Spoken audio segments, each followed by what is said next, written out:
Hey, what's up, guys? Welcome back to All Praise Picks. Today we're looking at the NBA. On Christmas Day, we have the Philadelphia 76ers playing against the Boston Celtics in Boston on December 25th, 2024. So currently, the 76ers are 10 and 17, which is 12th place in the Eastern Conference, and the Celtics are 22 and 7, which is second place in the Eastern Conference. And just got word that Drew Holiday will not be playing in this game. Had to adjust my research and was able to come up with a few parlays for you guys. These ones are on Bet365 instead of BetMGM because I wanted to include Al Horford, who's um, his lines were locked on BetMGM for some reason, but I was able to get him on Bet365. So in this video, I'll break down the parlays that I have, give you my thoughts, and hopefully if you tap in, we can all win. So these are the first two parlays that I have at plus 115 and plus 130. I have Jaylen Brown to have over 15 points as well as 3 rebounds in the parlay on the left side, as well as Al Horford to have 5 rebounds and the Celtics to win the game. And the parlay on the right side is pretty similar to that one, except I have Tatum for over 20 points and 7 rebounds. Um, I like Jaylen Brown and Tatum's matchup in this one, especially against the 76ers. They both have played well, and I think while Jaylen Brown has a tougher matchup compared to Tatum uh, on paper, I think that Brown has performed well enough versus the 76ers to have another good game, especially at home in this one. So in his last 5 games versus the 76ers, Jaylen Brown has averaged 21 points, 5 rebounds, and 2 assists, as well as 2 made threes. So he's going well over 15 points and 3 rebounds. And I think that as long as he has like over 30 minutes in this game, he should have over 3 rebounds. He's also gone over 3 rebounds in his last 9 games and over 15 points in his last 3 games. So I just think that this game being competitive as well as on Christmas Day, I think that he'll definitely show out in the first 2 quarters and get his points, and I think that Tatum will be able to add on in the later quarters. I also like Al Horford for 5 rebounds, and I wanted to include his lines once I learned that Drew Holiday was not playing in this game because I think that the Celtics will just go towards a bigger lineup with Porzingis and Horford and Sam Hauser. Sam Hauser is slated to start in this game, but I think that Horford should see increased minutes defending Embiid. He's a really good defender on Embiid, and I think that'll lead to increased rebound chances as well as chances to score for Horford. He's also had over 5 rebounds in his last 5 games versus the 76ers and over 8 points. But I just chose to keep his rebounds because without Drew Holiday, I think Payne Pritchard will also play more minutes, which will lead to increase usage for Pritchard and decrease usage for Horford. So I just prefer to have his rebounds in this parlay.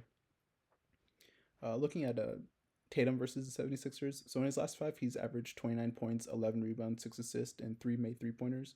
And then I also considered his matchup versus Paul George because that'll probably be the guy that's defending him, him and JB. But Paul George, when Paul George is defending Tatum, Tatum has averaged 22 points, 8 rebounds, and 3 assists, and 2.5 threes. So Paul George, he is a really good defender, and his numbers do go down versus Paul George compared to his averages versus the 76ers, but he's still going over 20 points pretty comfortably as well as 7 rebounds. So I think that both JB and JT will have at least 35 minutes in this game, and I think that both of them have good chances of going over 15 and 20 points respectively, as well as 3 rebounds for Brown and 7 for Tatum.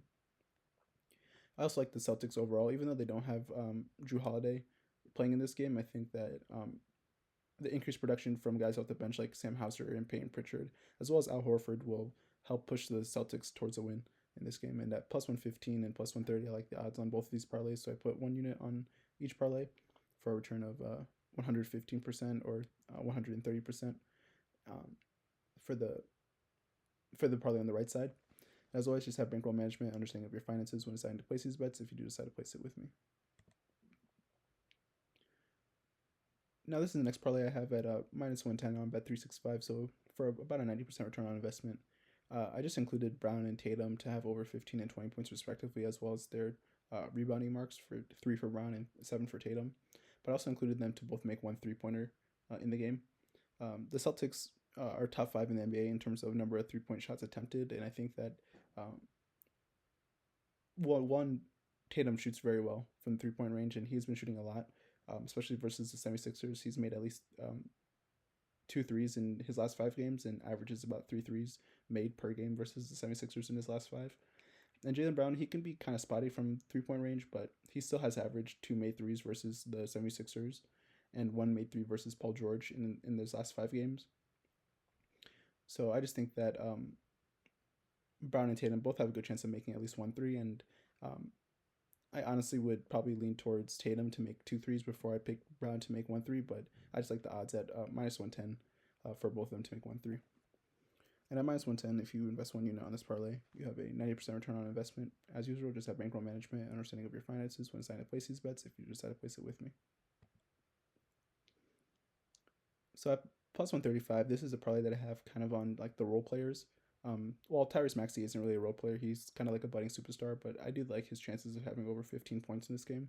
I think that he has the best overall scoring matchup. The Celtics play a lot of one-on-one defense, and I think Maxey will be able to drive to the basket and get layups as well as get to the foul line. And he does take a decent amount of three-point shots as well.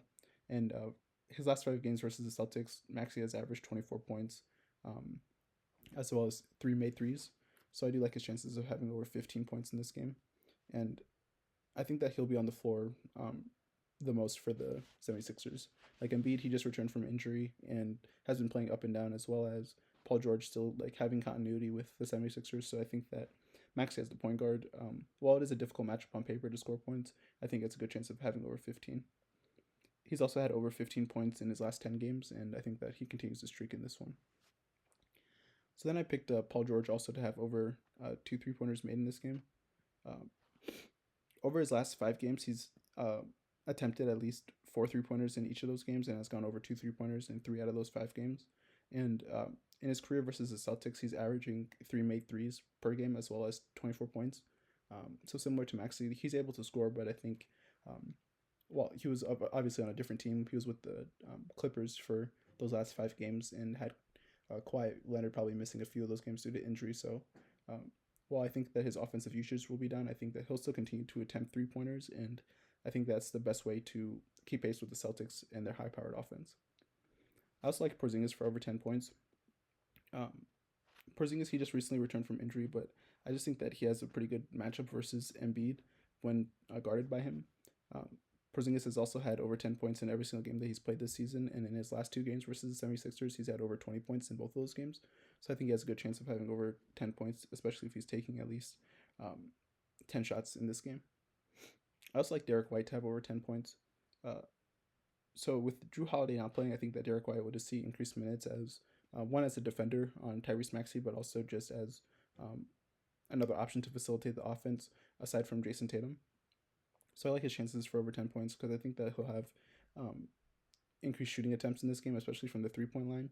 And if he's able to make, say, 2 3-pointers, I like his chances of having over 10 points by getting 4 points from other areas on the floor. I also like Tatum to have 3 assists, especially since Jrue Holiday is not playing. He'll be the main point guard / point forward for the Celtics, and I like his chances for over 3 assists. He's had over 3 assists in 4 out of his last 5 games, and in the 1 game that he did not have over 3 assists, he had 2 assists. And he has a pretty good track record overall of just having assists when either Brown or Jrue Holiday does not play. So I like his chances for over 3 assists here. And as I mentioned before, versus the 76ers, he has great history. In his last 5 games, he's averaging 6 assists per game. And then versus Paul George in his last 5 games, as a primary defender, he's averaging 3 assists. So I like his chances of over 3 assists. At +135, I put a little bit more than half a unit on this parlay for a 135% return on investment potentially. As always, just have bankroll management and understanding of your finances when deciding to place these bets if you do decide to place it with me. And then this is the long shot parlay that I have for this game. At +900, I think it's pretty good odds overall for what's considered in this parlay. So I have Tatum and Maxey to have over 20 points, Derek White for over 10 points, and Peyton Pritchard to have over 10 points, as well as Peyton Pritchard to make 3 threes, Tatum to make 3 threes, and then Al Horford and Paul George to have over 5 rebounds. So I think that the key parts of this parlay is really Peyton Pritchard to make 3 threes and Paul George rebounds. I think Paul George's rebounds are kind of undervalued. When going against Jaylen Brown or Jason Tatum, I think he has a good chance of having a lot of weak side rebounds, especially when they're taking 3-point shots. Brown does tend to drive more into the lane than Jason Tatum, but that'll just bring Paul George closer to the basket. And I think if Horford or Porzingis are boxing out Joel Embiid, it'll be Paul George there for the rebound. And then Peyton Pritchard, I think, just has increased production, especially when Jrue Holiday or one of the starters does not play. And I could see him easily making 3 threes in this game just off of the crowd momentum of this being a Christmas Day game. And he tends to perform well in these kind of primetime spots. And I believe I spoke upon everybody else in this parlay. I do like Maxey to score, and I guess Horford to get the 5 rebounds, just because I think he'll be on the floor guarding Embiid. But at plus 900, I put a little bit more than half unit on this parlay for a potential 900% return on investment. As always, have bankroll management and understanding of your finances when deciding to place these bets if you do decide to place it with me. So those are all the parlays I have for this 76ers versus Celtics game. I do lean towards the Celtics winning this game, but I think it'll be a good game overall. And so far, the NBA Christmas Day games have been pretty good, as well as the Chiefs and Steelers game just ended as I was recording this, and the Chiefs had a pretty good win in that one. But be sure to like and comment on this video, as well as share and subscribe to my channel. And stay tuned for more NBA Christmas Day games coming out later this week, as well as NFL videos coming out later this week as well. But until next time, happy holidays and peace out.